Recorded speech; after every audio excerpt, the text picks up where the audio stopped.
Salut à tous, c'est Steve Jump et je vous souhaite la bienvenue sur ma chaîne. Aujourd'hui les amis, on se fait un déballage sur une figurine de licence Dragon Ball Z qui était prévue pour décembre 2021 et qui est finalement arrivée en janvier 2022. C'est un produit de la gamme Grandista Nero, donc en l'occurrence ça veut dire que c'est un produit forcément overseas, et qui dit overseas dit que ça sort en dehors de la zone japonaise, donc eux ils seront obligés de passer par la case importation. Concernant le personnage, il s'agit de Vegeta mais cette fois-ci en version Manga Dimensions. Pourquoi cette fois-ci? Simplement parce que je vous ai déjà fait ce déballage de la version Grandista Nero en version normale, mais également de la version Grandista Super Saiyajin en Manga Dimensions. J'ai précommandé ce produit sur le site de Namek Toys et je crois que le prix était aux alentours de 70 €. Bref, ce que je vous propose comme d'hab, c'est qu'on se retrouve sur la caméra pour se faire ce déballage du jour. N'hésitez pas à mettre les pouces bleus en l'air, les abonnements et les commentaires. À présent, let's go!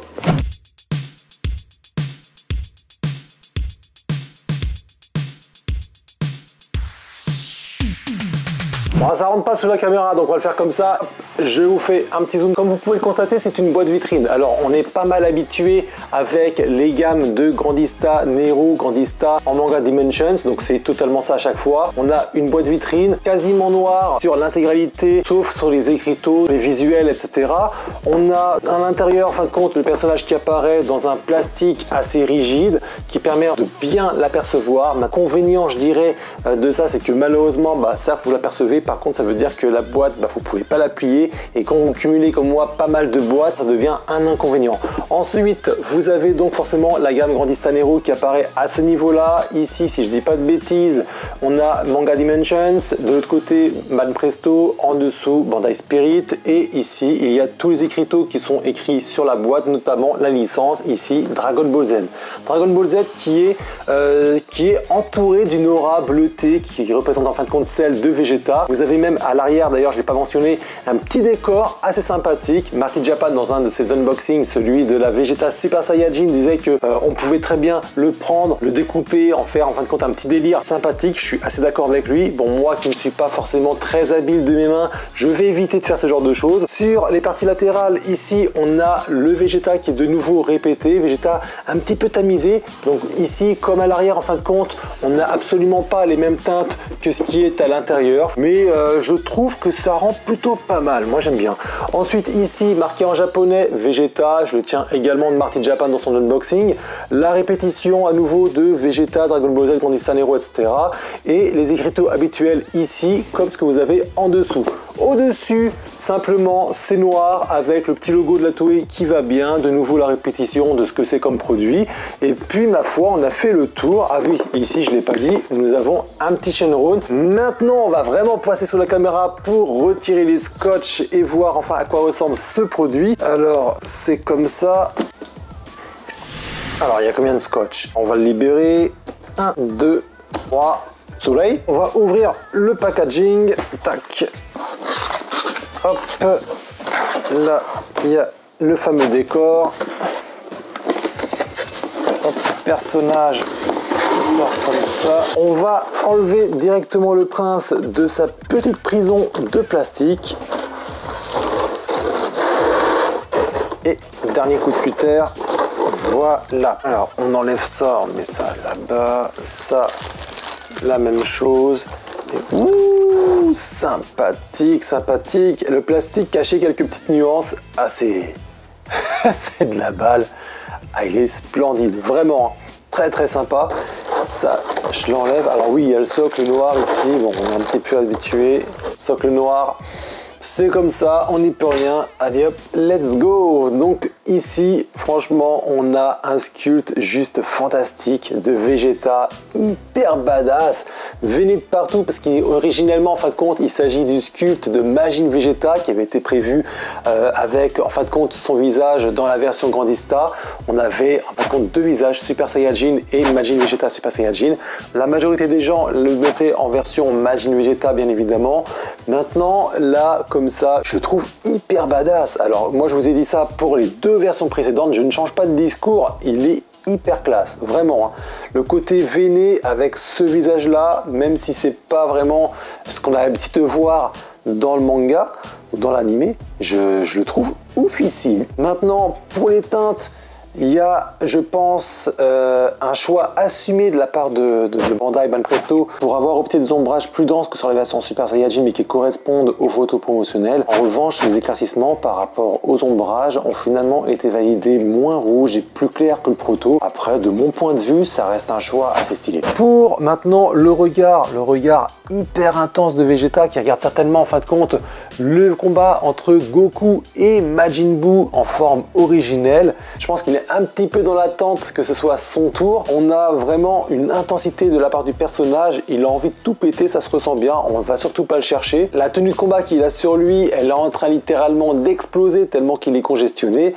Ouais, vraiment, le produit, il est impeccable. Vraiment, je kiffe vraiment, la figurine est très belle. Après, au niveau des teintes, je vous l'ai dit, c'est un choix assumé. Est-ce que vous allez apprécier ou pas? Ça, c'est encore une autre question. On va commencer directement par le sculpte. Et le sculpte, au niveau de la tête, il est mais fantastique. Des mèches qui sont hyper travaillées. On a zéro jointure de ce que j'en vois ici. On voit même pas des défauts de colle, chose que j'avais sur la version Grandista Nero originale. Donc non, c'est hyper sympa. En plus avec les teintes qu'il y a à l'intérieur, c'est une bombe quoi, c'est super. Le visage ici, regardant dans la direction opposée, avec l'insistance qui a été modélisée au niveau du front, également au milieu des sourcils, le petit nez bien réalisé, la bouche, le menton, les oreilles, ouais, ça change pas d'habitude. En gros, là, ils ont très bien modélisé le visage, mais c'est exactement la même chose que ce qu'on a sur la Grandista Nero de toute façon. On continue au niveau des bras, les bras, mais titanesques quoi. Ah, il peut casser tout ce qu'il veut avec, c'est impressionnant. On a ici un rond au niveau carrément de l'épaule qui descend directement sur un biceps triceps qui sont très bien réalisés. Les petits coudes etc. ça rentre directement dans les gants, et au niveau des gants on a quelque chose de ample qui ici dispose directement de multiples plis avant de finir sur la main où le gant est hyper moulé et nous laisse apparaître différentes articulations. La même chose au niveau de l'autre main. Désolé, je ne me centre pas correctement, donc voilà, parfait. Et en dessous, on voit qu'on a pas mal de petits plis, c'est vraiment un kiff, hein. Ils ont vraiment fait ça, mais admirablement bien. J'aime beaucoup les veinas, etc. Tout est bien fait. Au niveau des pecs, on voit qu'on a ici une veine au niveau du cou. Il y a pas mal de muscles qui apparaissent, c'est nickel. De l'autre côté, c'est également travaillé, c'est parfait. Pour maintenant, ce qui est de la tenue, pas mal de petits plis, des déchirures au niveau du col, mais également au niveau de la partie des bras. Quand on tourne le personnage, on a également des petits plis au niveau du dos. On a l'impression qu'elle va exploser la tenue tellement qu'elle est stressée sur le personnage. On a ici déchirures, petites déchirures également sur la partie basse. Et vous pouvez voir ici au niveau du petit cul de Vegeta, au-dessus des petits plis, la même chose en dessous. C'est bien fait, quoi. C'est vraiment, je vous dirais souvent bien fait parce que c'est vrai, c'est bien fait. On a pas mal de petits plis à ce niveau-là. Vous pouvez en voir également de l'autre côté. Les abdos du personnage sont visibles. On continue, on descend directement sur le paquet du prince qui également dispose de petits plis sur les extrémités. Les muscles des jambes, des quadriceps sont hyper apparents, et directement en dessous on a au niveau de la rotule ici une pièce qui a été enclenchée qui donne vraiment cette impression de déchirure qui nous montre en fin de compte la peau du prince en dessous, et de l'autre côté exactement la même chose. Ensuite on a les bottes qui sont très bien travaillées, comme sur les gants on a ce côté un petit peu ample qui commence, et vous voyez ici on a pas mal de plis également apparents. De l'autre côté exactement la même chose, et en plus c'est travaillé superbement bien avec les teintes. Bref, c'est imperfect. Le bout des bottes strict qu'on est habitué à voir sur les bottes de Vegeta, les semelles sont collées et non travaillées. Est-ce dérangeant? Pas tant que ça. Vous posez la figurine comme celle-ci, d'ailleurs on s'aperçoit qu'elle tient toute seule, et en fait on ne voit absolument pas le dessous de la botte, donc moi ça ne me dérange absolument pas. Point négatif sur le sculpte, eh bien écoutez, je n'en vois pas. Il y a des égratignures qui apparaissent aussi bien sur la peau de Vegeta que sur les gants, que également sur les bottes. Il y a des déchirures également. Honnêtement, la tenue est bien réalisée, les muscles sont bien modélisés. Après, voilà, est-ce que vous aimez le côté veiné avec ce type de visage? Ça, vous me le direz dans les commentaires. On continue maintenant au niveau des tonalités, au niveau des teintes. On a quelque chose de brillant uniquement sur la chevelure. On a quelque chose voilà, de noir brillant avec des teintes un petit peu grisâtres qui apparaissent par endroits et finalisé par rapport à l'orientation de la lumière. Lumière qui, je rappelle, part en diagonale ainsi et finalement nous donne un côté ombré sur cette partie-là. Donc on a zéro teinte de ce côté-là, mais on a vraiment quelque chose d'éclairci de l'autre côté. Donc c'est cohérent avec un accompagnement de petites teintes blanches par endroits pour accentuer la lumière. Ça finalise correctement la figurine, c'est propre. Au niveau du visage, la même chose, hein, c'est éclairci que d'un côté. Assombri au niveau du regard et de l'autre côté totalement marronné. Alors ça par contre, je pense que ça plaira pas à tout le monde. Je vous sors à nouveau la version Super Saiyajin pour pouvoir faire un comparatif au niveau de la peau. Peau qui est nettement plus dense sur la version d'aujourd'hui. Également sur les parties face lumière qui sont nettement plus saturées, plus éclaircies. Alors c'est parti pris de la part du constructeur d'avoir fait cet échange qui était déjà gagnant sur la version Super Saiyajin. Malgré que voilà, si on me donne le choix, je préférais les teintes que je vois ici au niveau de la peau uniquement sur ce personnage là, mais par contre tout le reste au niveau des cheveux, du vêtement, des gants et des bottes, ça je préférais que ça reste ainsi. On a un ombrage marronné qui est également présent en dessous dû en fin de compte à l'orientation de la lumière.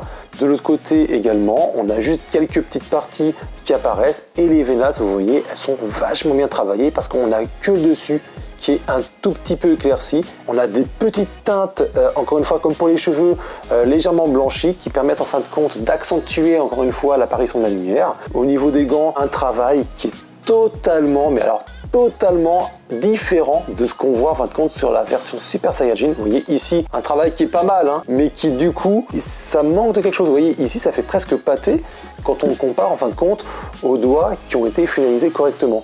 C'est les gants, les bottes ont été faits superbement bien. Juste une chose qui m'ennuie un tout petit peu, je viens de le voir, c'est la partie violacée. J'aurais préféré d'avoir quelque chose de, on va dire, d'avoir quelque chose de noir ou d'anthracite pour vraiment montrer le côté ombré. Pour les bottes, on a un travail semi-identique. Hein. Voilà, moi, encore une fois, ça, j'aurais préféré un côté vraiment anthracite. Sinon, le reste, c'est blanc. Les plis sont très bien réalisés. De l'autre côté, vous voyez, du coup, ça manque un tout petit peu de détails.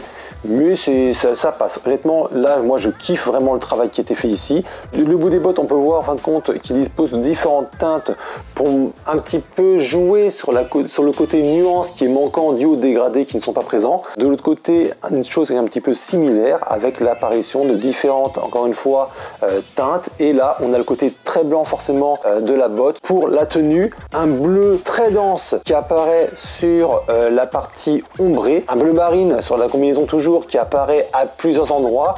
Éclairci, encore une fois, par des petites teintes légèrement bleu ciel. De l'autre côté, on a exactement la même chose. Voilà, du coup, ça met bien en évidence les muscles de Vegeta. On a également les petits plis qui sont accentués, vous voyez, notamment à ce niveau-là, on a des petites teintes bleu ciel dessus. C'est propre, honnêtement, c'est un travail qui est vraiment très très propre. Les pièces ici et là ont été faites séparément afin d'éviter que sur les déchirures, on ne voit finalement quelque chose de baveux. Et sur les plis eux-mêmes, des petites teintes légèrement blanchies pour vraiment prononcer encore une fois le côté éclairci de la combinaison. Maintenant, si je prends, hop, les deux versions ici, bah forcément, les regards, comme je vous disais, sont différents. On les met comme ça, ça claque. On a des teintes qui sont un peu plus prononcées, les ombrages sont plus travaillés je trouve sur cette version là que sur la version Super Saiyajin, malgré que la version Super Saiyajin est très belle, hein.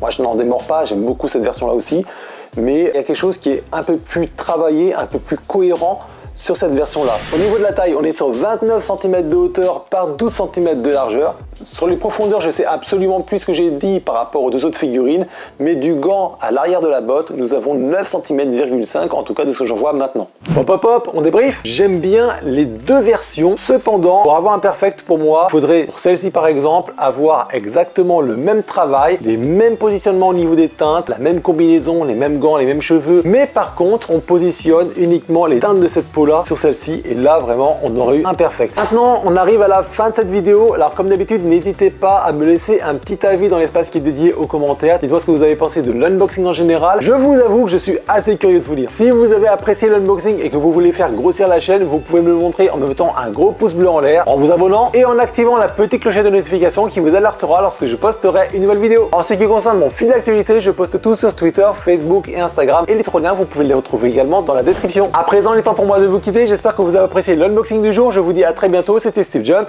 et ciao!